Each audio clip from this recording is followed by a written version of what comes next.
बिस्मिल्लाहिर्रहमानिर्रहीम। अस्सलाम वालेकुम नाज़रीन, मैं हूं आमशहरी आरिफ हमीद भट्टी।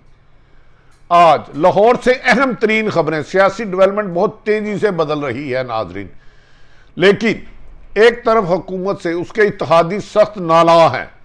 उन्होंने कह दिया इलेक्ट्रॉनिक वोटिंग में वोट नहीं देंगे MQM और काफ लीग ने।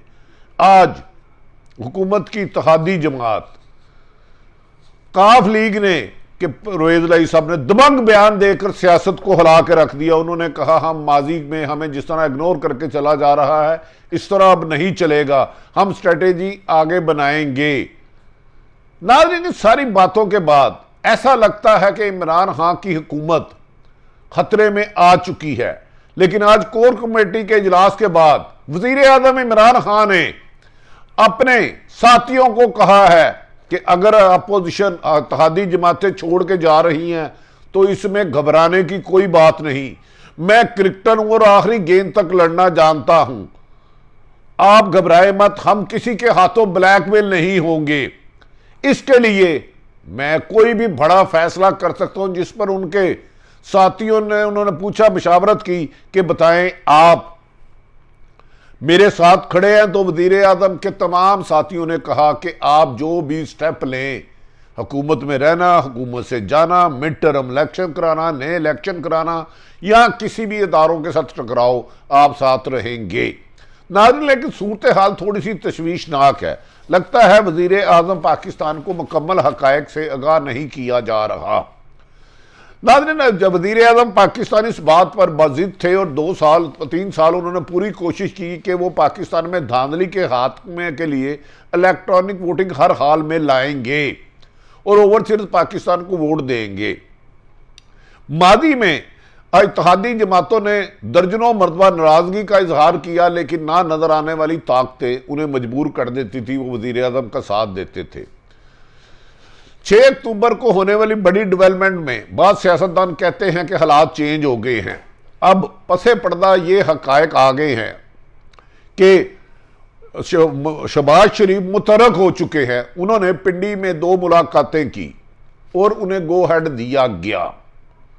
उसके बाद कहा जा रहा है कि शहबाज शरीफ 2 मरतबा पीपल्स पार्टी से मुकम्मल राब्ता कर चुके हैं और मौलाना फजलुर रहमान को इस चीज़ पे आमादा कर चुके हैं, अगर इस हुकूमत से जान छुड़ानी है तो हमें हर हाल में पीपल्स पार्टी का साथ देना होगा, क्योंकि एक तो उनकी एक सिंध में हुकूमत है, दूसरी सेनेट में उनमें अक्सरियत है, तीसरा उनके वोटों के बगैर ना अदम एतमाद आ सकता है, ना कोई मूवमेंट चलाई जा सकती है। कहा जा रहा है कि मौलाना फजलुर रहमान मान गए हैं और आइंदा चंद घंटों में या चंद दिनों में कह दें शहबाज शरीफ और आसिफ अली जरदारी की खुफिया मुलाकात मुतवक्को है, जिसमें पाकिस्तान के अंदर सिनेरियो में गौर किया जाएगा। कहा जा रहा है कि मुस्लिम लीग अपोजिशन ये स्ट्रेटेजी बना रही है कि पंजाब में अदम एतमाद लाने और वफाक में लाने की बजाय पहले सेनेट में टेस्ट किया जाए।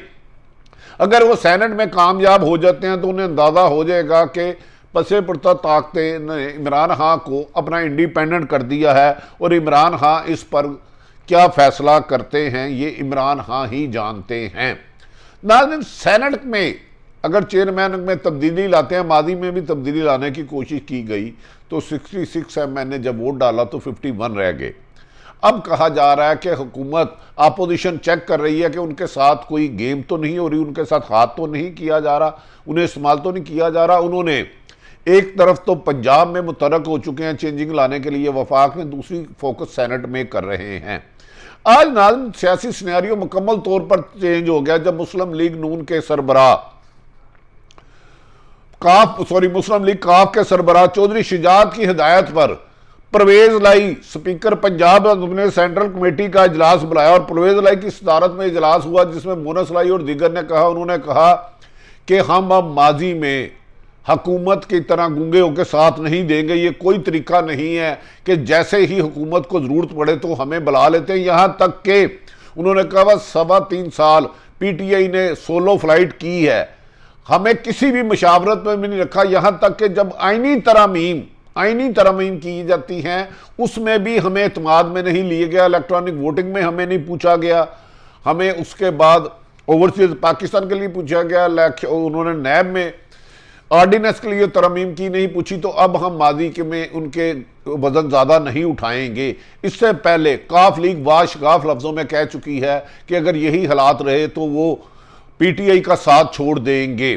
नाज़रीन, ये भी कहा जा रहा है कि परवेज लाई की आज के बयान के बाद हुकूमती हलकों में हलचल पहुंच गई है और वजीर आज़म इमरान खान ने आप एक नुमाइंदा नामजद कर दिया है जो बहुत जल्द परवेज लाई से मिलेगा।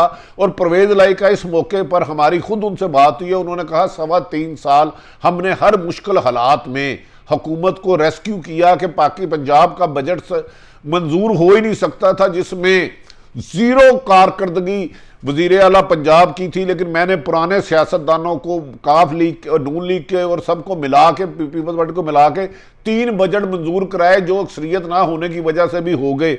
लेकिन हमें हर बात में नज़रअंदाज करना और हमसे किए हुए वादे तामील ना करना। अब हम इनके हाथों में नहीं खेलेंगे, अपने फैसले इंडिपेंडेंट करेंगे। चौधरी परवेज लाई के इजलास में नाज़रीन ये भी कहा गया है कि चौधरी परवेज लाई बहुत बड़ा फैसला कर सकते हैं। आज से 3 रोज कबल जो पंजाब में एमपी और एमएनए आजाद जीते थे, आजाद कामयाब हुए थे, बाद में पीटीआई में शरीक हो गए थे, उनमें से 15 से ज्यादा एमपीए ने चौधरी परवेज लाई साहब से मुलाकात की है जो आजकल पीटीआई में है। लेकिन जो कोई इलेक्शन कमीशन के मुताबिक कोई आज़ाद होकर किसी जमात में जाता है तो किसी वक्त भी जमात छोड़ सकता है, फिर उस पर फ्लोर क्रॉसिंग नहीं लगती। अगर इस हिसाब से चौधरी परवेज लाई पंजाब में नून लीग मान जाती है और तब्दीली के लिए लाना, कहा जा रहा है 17 से 18 वोट ज़्यादा हैं और पंजाब में किसी वक्त भी तब्दीली लाई जा सकती है। इस सिलसिले में मुस्लिम लीग नून से बैकडोर राब्ते हैं। लेकिन नून लीग कि मरियम नवाज ने शहबाज शरीफ के रास्ते में बहुत बड़ी रुकावट खड़ी कर दी है। नाज़रीन, मरियम नवाज ने जब देखा कि शहबाज शरीफ बहुत ज़्यादा अहम होते जा रहे हैं तो उन्होंने एक शर्त रखी कि मेरे वालिद नवाज शरीफ जो इस वक्त इश्तिहारी हैं, मुजरम हैं, उनके केस ख़त्म किए जाएँ। जिस सिलसिले में शहबाज शरीफ ने अहम हलकों से रब्ता किया तो उन्होंने कहा ये अदालती मामले हैं, हम इसमें इंटरफेरेंस नहीं करेंगे। अब कहा जा रहा है कि शहबाज शरीफ बहुत जल्द आसफ अजीज जरदारी से मिलेंगे, जबकि अपोजिशन कहती है कि वो अदम एतमाद लाए ना लाए, हुकूमत अखलाकी तौर पर अक्सरियत खो चुकी है, वज़ीर आज़म को रिज़ाइन दे देना चाहिए।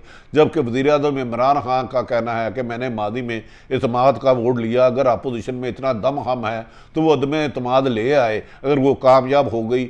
अदरवाइज़ मुझे अवाम ने 2023 तक 5 साल के लिए मुंतखब किया है। और उन्होंने अपने साथियों को भी हौसला दिया कि आप घबराए मत, मैंने क्रिकेट में हमेशा मुश्किल वक्त देखा और सियासत के इस मुश्किल वक्त को भी आसानी की तरफ लाने की कोशिश करेंगे। नाज़रीन, पंजाब में हुकूमत जाने के आसार मुकम्मल हैं। अब परवेज लाई के पास नंबर गेम ज़रूरत से ज़्यादा है। क्या वज़ीर आज़म इमरान खान ऐसे मौके पर किसी बड़े टकराव की तरफ जाते हैं या सियासी दानिशमंदी से मौजूदा हालात को और इत्तेहादी जमातों को टैकल करते हैं? वक्त बहुत सख्त आ रहा है, इकॉनमी कंट्रोल में नहीं हो रही। सऊदी अरब ने अभी तक पाकिस्तान को 3 अरब नहीं दी, IMF कर्जा नहीं दे रहा और आज 177 पे डॉलर चले गया। कहा जा रहा है कि पेट्रोल की कीमत भी 180 और डॉलर 200 पर जा सकता है। क्या वज़ीर आज़म पाकिस्तान इस क्राइसिस से निकलने के लिए अहलियत दानिशमंदी का काम लेंगे? यहाँ कोई जज्बाती फैसला करते हैं, फैसला वज़ीर आज़म के हाथ है। अपोजिशन अपना जाल दिन ब दिन बचाए जा रही है और हुकूमत उसमें फंसती जा रही है। अपने इर्द गिर्द वालों का ख्याल रखें। आरिफ हमीद भट्टी का यूट्यूब चैनल पसंद आए तो सब्सक्राइब करें। पाकिस्तान जिंदाबाद।